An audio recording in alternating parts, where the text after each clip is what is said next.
तो क्या तुम्हें सस्पेंस बड़ी हॉरर कहानियां पसंद है जिसे देख के तुम्हारे मन में एक ही सवाल आता है कि ये क्या हो रहा है? तो तुम्हें ये सस्पेंस बड़ी मांगा बहुत पसंद आएगी। स्वीट होम, जो एक लड़के की मांगा है जिसे मरना है मगर मरना भी नहीं है। अब तुम बोलोगे ये मरना है मरना भी नहीं है तो ये सेंस क्या बना दिया है? तो रुको जरा, थोड़ी देर में सब चीज सेंस बनाएगी। तो चलो स्टार्ट करते हैं एक मास्टरपीस, स्वीट होम। तो कहानी शुरू होती है एक लड़के के साथ जो कंप्यूटर चला रहा होता है और फिर वो हमें बताता है कि यही उसी की दुनिया है, मतलब भाई को और कोई काम धंधा नहीं है। तभी उसके फोन में एक मैसेज आता है जो उसकी माँ का होता है। वो पूछ रही होती है कि पक्का तुझे हमारे साथ नहीं जाना, मगर वो उसका कोई रिप्लाई नहीं करता और कहता है मैं नहीं जा रहा इस बेकार ट्रिप में। फिर हमें दिखाया जाता है कि उसकी माँ बाहर ही खड़ी है जो कि उससे कहती है कि तू मेरे कॉल को इग्नोर कर रहा है और तू तेरे समय से तो कमरे से बाहर भी नहीं आया, और कि ये शायद हमारी आखिरी फैमिली ट्रिप होने वाली है, इससे पहले तेरे पापा दोबारा अपने बिजनेस ट्रिप पे चले जाए। मगर लड़का मना कर देता है और कहता है कि मुझे परेशान मत करो, ना मुझे आपसे बात करनी ना मुझे आपकी आवाज सुननी। फिर उसकी माँ उदास होकर चली जाती है। फिर सीन शिफ्ट होता है एक कार में जहाँ पे उसका बाप, उसकी माँ और उसकी बहन जा रहे होते ट्रिप पे, जहाँ पे उसका बाप उसे डांट रहा होता है कि कैसा निकम्मा बेटा है मेरा। और यहीं पे हमें उसका नाम रिवील होता है जो कि है ह्यून सू, मगर हम उसे ह्यून बुलाएंगे फॉर ऑब्वियस रीजन। और फिर वो ह्यून की माँ पे चिल्लाना शुरू कर देता है कि कोई काम नहीं कर सकती है, एक बच्चा नहीं संभाला जाता। ह्यून की बहन ट्राई करती है अपनी माँ को डिफेंड करने का, मगर उसका बाप उस पे ही चिल्लाने लगता है। फिर ह्यून की माँ कहती है कि शांत हो जाओ, हम सब एक फैमिली ट्रिप पे जा रहे हैं, मगर ह्यून का बाप फ्रस्ट्रेशन में खुद को ही सुनाने लगता है। फिर हम देखते हैं कि एक ट्रक आ रहा है उल्टी साइड से जिसके ड्राइवर को नोज ब्लीड हो रही है। फिर से ह्यून की माँ कहती है कि शांत हो जाओ, हम सब एक फैमिली ट्रिप पे है, हमें मिलके एंजॉय करना चाहिए। ह्यून की माँ की बात सुन के तो बाप बेटी एक दूसरे को सॉरी बोल ही रहे होते हैं, तभी ट्रक उन सामने से आगे पूरी फैमिली को उड़ा देता है। फिर सीन शिफ्ट होता है, हमें ह्यून को दिखाया जाता है जो सोने की ट्राई कर रहा होता है पर सो नहीं पा रहा। क्या कह रहे हो, रिलेटेबल हो गया? तभी उसका फोन बजता है और वो फोन उठाता है तो उसे पता चलता है कि उसकी पूरी फैमिली को ट्रक ने स्काई कर दिया है। फिर सीन दोबारा शिफ्ट होता है एक जगह पे जहाँ पे कोई घास काट रहा होता है और अपना ह्यून वही आ रहा होता है। तभी उस टूल का ब्लेड पत्थर से लग के टूट जाता है और सीधा ह्यून के बगल से जाके पेड़ में लगता है और ह्यून कोई रिएक्शन ही नहीं देता और उसे थोड़ी देर बाद जाके रियलाइज होता है कि वो बाल बचा है। तभी घास काटने वाला उसके पास आता है और सॉरी कहता है और उससे पूछता है कि तू यहाँ पे आया क्यों है। तो ह्यून कहता है कि मैं यहाँ पे शिफ्ट हो रहा हूँ, पर वो इतने धीरे बोलता है कि घास काटने वाले को सुनाई नहीं देता। वो बोलता है कि तेज बोल। फिर ह्यून दोबारा बोलता है तो वो घास काटने वाला समझ जाता है कि ये नया बंदा है जो कि यहाँ शिफ्ट हो रहा है रूम 410 पे। तो घास काटने वाला बोलता है कि मैं यहाँ की सिक्योरिटी गार्ड हूँ, पर हम उसे घास काटने वाला ही बुलाएंगे। तो फिर घास काटने वाला पूछता है कि तेरा लगेज का है? तो ह्यून कहता है कि दोपहर तक आ जाएगा। तो घास काटने वाला कहता है ठीक है तुम जाओ, मैं तुम्हारा लगेज जब आएगा तो पहुंचवा दूंगा। मगर जैसे ही वो जाता है हम देखते हैं कि घास काटने वाले को नोज ब्लीड स्टार्ट हो जाती है, सेम लाइक ट्रक ड्राइवर। तो हमें दोबारा ह्यून दिखाया जाता है जो कि खिड़की के बाहर देख रहा होता है। फिर कर्टेन ढक के वो बैठ जाता है। फिर हमें एक फ्लैशबैक दिखाया जाता है ह्यून की फैमिली के फ्यूनरल का। तो हमें दिखाया जाता है कि ह्यून की फैमिली के रिश्तेदार ह्यून का इंतजार कर रहे होते हैं और उससे सुना रहे होते हैं कि ये लड़का कभी भी कुछ टाइम पे नहीं करता, इस बार तो उसकी फैमिली का फ्यूनरल है, यहाँ पे नहीं आया। तभी ह्यून यहाँ पे आ जाता है चप्पल पहन के, वो भी घर के कपड़ों में। ऐसा लग रहा है कि भाई सो के उठा, उसे याद आ गया कि हाँ आज तो मेरी फैमिली का फ्यूनरल है, चलो एक बार हो आता हूँ। तो सभी लोग उस पर गुस्सा हो रहे होते हैं। तभी वो अपनी फैमिली के फोटो जहाँ लगा रखे हैं वहाँ खड़े होके बोलता है कि मैंने चेक किया। सभी लोग सोच रहे थे क्या चेक किया, क्या बोल रहा है ये। फिर ह्यून बोलता है मुझे बताओ तुम लोग कैसे माँ बाप हो, तुम मेरे लिए सिर्फ $2000 छोड़ के गए हो, मैं इन $2000 में कैसे जीऊंगा। ये सुन के सब शौक और ह्यून यहीं पे मेरी रखता, वो अपने घर वालों को गालियां देने लगता है। फिर इतने में सबका पारा हाई हो जाता है, वो ह्यून को मारते हैं और फिर बाहर फेंक देते हैं। और फिर हमें दिखाया जाता है कि इसके पीछे एक बंदा बैठा हुआ है जो कि और कहीं नहीं यही है। क्या ये डुअल पर्सनालिटी है वो तो हमें आगे पता चलेगा, पर अभी ये बंदा कैलकुलेशन लगाने लगता है कि कैसे वो इन $2000 में अपना गुजारा करेगा।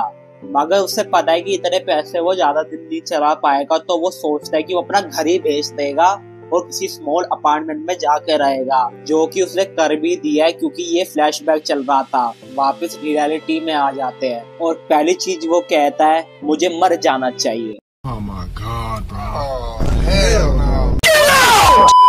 तो फिर वो अपना फोन खोलता है, 25 तारीख की डेट सेलेक्ट कर देता है। तभी वो मैसेज देखता है कि उसका सामान आ चुका है, पर कुछ सामान अभी नहीं आया होता और वो कल तक आएगा। अब भाई सोचने लगता है कि बिना इंटरनेट के वो कैसे जिएगा।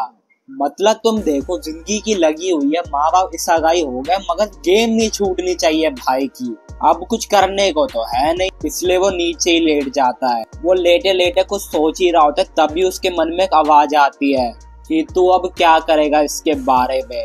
अब वो वापस उठ के देखता है, मगर आसपास तो कुछ है ही नहीं। तभी सिक्योरिटी वाला आ जाता है, उसे ड्रिंक ऑफर करता है।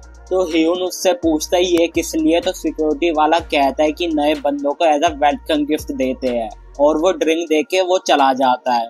तभी उसके साइड वाले रूम से एक लड़की आती है, जो कि फोन में अपनी माँ से बात कर रही होती है।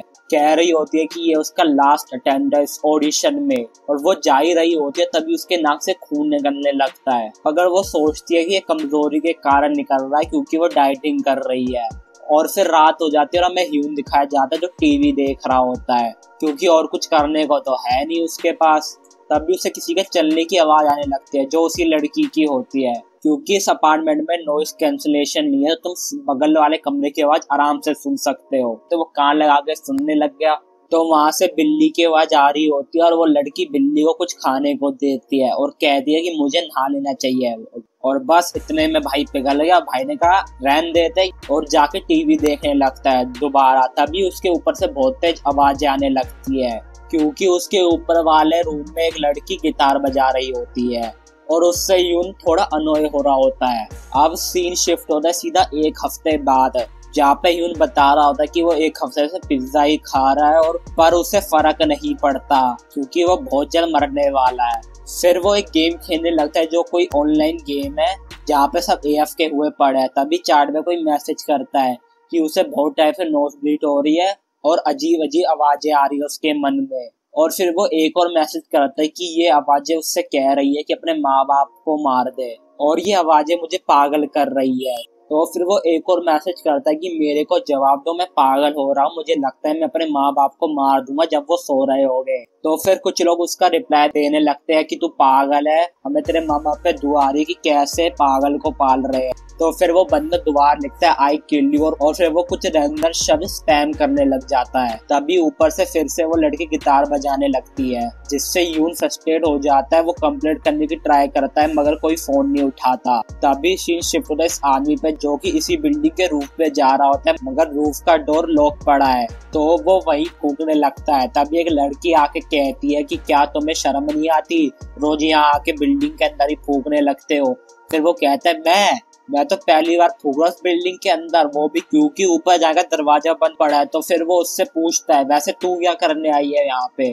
वो कुछ कहती नहीं, मगर यू कैन सी, और वो आदमी भी देख लेता है और कहता है खुद चोर कुतवान को डांटे, और तू तो अंडर एज है, तू क्यों फूकती है। और वो लड़की कहती है mind your own business. Wow. और फिर दोबारा एक फ्लैशबैक देखते हैं, जहाँ ह्यून का बाप एक बंदे को सुना रहा होता है कि मेरे बच्चे के साथ ये किसने किया। तभी वो आदमी आ जाता है और उसे देख के ह्यून के बाप के पसीने निकल जाते हैं। और फिर सीन चेंज होता है, तो हमें पता चलता है कि ह्यून सपना देख रहा होता है जो उसे कई बार आ रखा है। फिर वो उठता है और अपने फोन में मैसेज देखता है कि उसका पैकेज आ गया है। तो वो चेक करने के लिए दरवाजा खोलता है, उसे दिखता है कि उसका बॉक्स खुला पड़ा है और आधे रामेन गायब है। और फिर वो देखता है कि सारे रामेन इधर उधर फैले पड़े हैं, और वो बगल वाले कमरे तक जा रहे हैं, वही बिल्ली वाली लड़की के कमरे तक। तो वो उससे बात करने जा रहा होता है कि ये क्या बदतमीजी है। तभी वो देखता है कि उसके डोर के आगे खून गिरा पड़ा हुआ है, और अंदर से किसी के खाने की आवाजें आ रही होती है। तभी उसके सामने कुछ आके गिरता है, वो उसे देखता है तो वो एक बिल्ली का पट्टा है, खून में निपटा हुआ। इससे पहले वो कुछ रिएक्ट भी करे, एक मोस्टर्स हैंड आके उसे उठा लेता है और ले जाता है। ये देखते ही ह्यून समझ जाता है कि यहाँ कुछ तो गड़बड़ है और 9 तो 11 होने में ही भलाई है। तो ह्यून पीछे होता ही है, मगर उसका पेड़ एक रामेन के पैकेट में पड़ जाता है। तभी अंदर से एक मॉन्स्टर की आवाज आती है, या मैं कहूँ एक मॉन्स्टर की जो खून का प्यासा है। ह्यून ने ना आओ देखा ना ताओ सीधा कमरे के अंदर जाके बेड के नीचे छुप जाता है। फिर उसे बगल वाले कमरे से आवाजें आने लगती है कि कोई तो आ रहा है।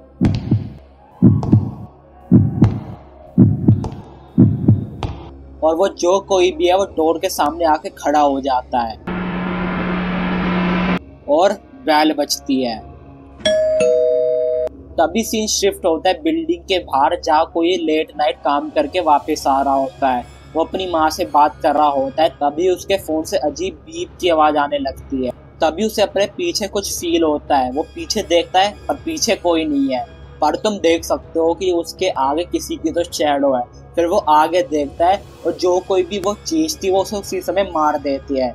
वापस सीन शिफ्ट होता है ह्यून पे, जो कि बहुत डरा हुआ होता है और सोच रहा है कि वो क्या था, कि जो हाथ मैंने देखा वो पक्का किसी मॉन्स्टर का ही था और वही उसकी बैल बजा रहा है। तभी उसे आवाज आती है कि इंसान की, जो उससे पूछ रही होती है कि कोई अंदर है, मेरी बिल्ली गायब हो गई है और सब कुछ तहस-नहस हो चुका है।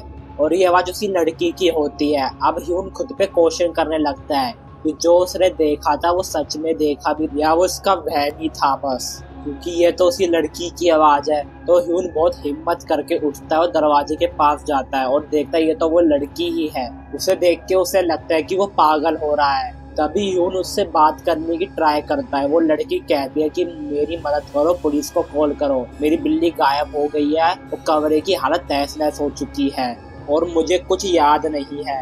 फिर ह्यून कहता है शांत हो जाओ, क्या तुमने सिक्योरिटी ऑफिस से मदद मांगी? पर वो उसका कोई जवाब नहीं देती। फिर ह्यून उससे पूछता है क्या तुम मुझे अपना हाथ दिखा सकती हो? और वो इसका भी कोई जवाब नहीं देती। ह्यून फिर से पूछता है कि या तुम मुझे अपना हाथ दिखा सकती हो? वो कोई जवाब नहीं देती, मगर बहुत गुस्से में कहने लगती है दरवाजा खोल। उसके साथ उसका फेस भी चेंज होने लगता है। वो फिर से बोल दरवाजा खोल, मुझे भूख लग रही है। और इतनी देर में उसका पूरा मुंह मॉन्स्ट्रस हो जाता है। उसे देख के ह्यून की पूरी फट जाती है। तो अब ह्यून का क्या होगा? इस मॉन्स्टर से बच पाएगा ताकि वो 25 तारीख को वापस बच सके, या दिस इज द एंड? और ये हम देखेंगे अगले पार्ट में, जो कि जल्दी आएगा। अगर तुमने यहाँ तक वीडियो देखी है तो सब्सक्राइब तो करो यार, और चिंता मत करो, पार्ट बहुत जल्दी आएगा, 2 या 3 दिन में। जब तक के लिए सायोनारा।